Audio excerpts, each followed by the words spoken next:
Well, happy Friday, everybody. Pastor Steve here, and I want to thank you for being with me each day this week for these devotions, whether you're listening to the podcast or watching the video.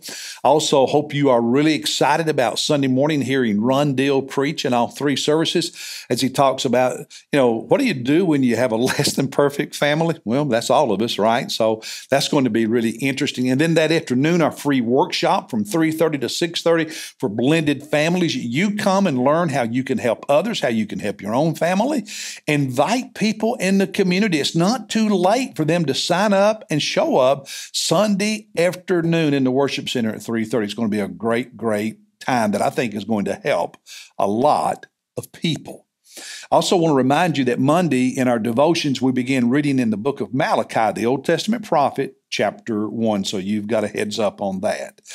Today, Psalm 131, it's a brief psalm, just 3 verses, tells us that it was written by David, King David, and if it was, I think it was probably written early in his life.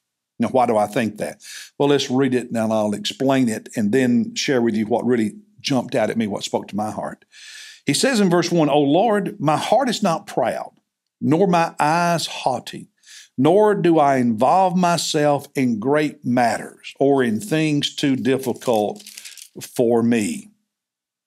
I have a hard time imagining David saying or writing that later in life when he was a king and led the army and involved himself in a lot of very important matters. But young David, who did not aspire to be king, but God chose him from the sheep fields, if you will. Young David, who had no desire to be disloyal to King Saul or dethrone him, but yet Saul was jealous of him and he had to run and hide for years. I can see that young David writing this. So that's when I think this happened, because he talks about arrogance and pride. He knows the danger of them, and he's saying with integrity and with honesty, I'm not arrogant and I'm not proud. He didn't set out to become king.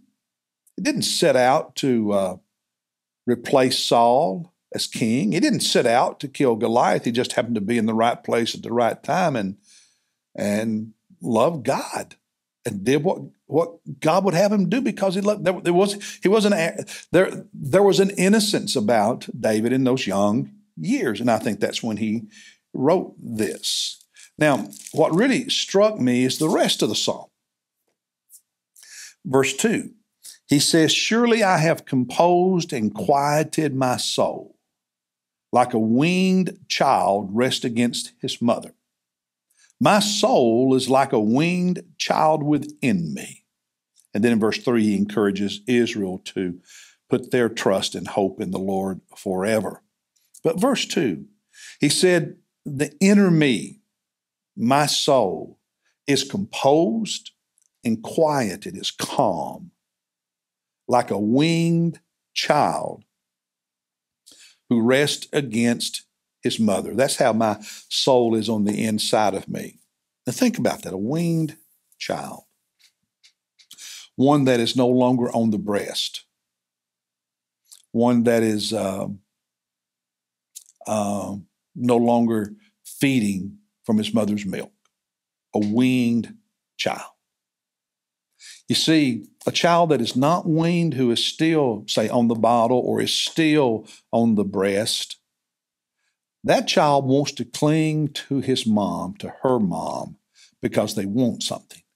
They need something. Milk, sustenance.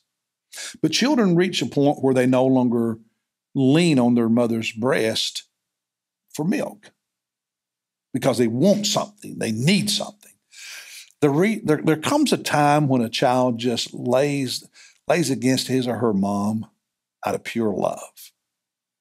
I'm recording this devotion in July.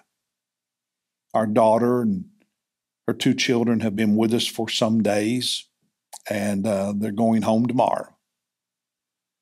But I have 2 photographs from this time when Liliana, who just turned 10, one at the swimming pool, one in the worship center after the choir, the music camp choir kids program that Friday night of Liliana, who's 10, with a big smile on her face, just laying her face, her head, and her shoulder in her mom's lap,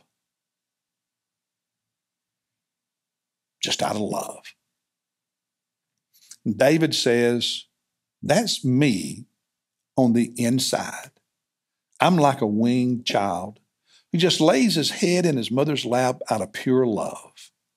He said, that's my soul with me and God. There are those moments, he says, when I'm not coming to God because I need anything or I want anything.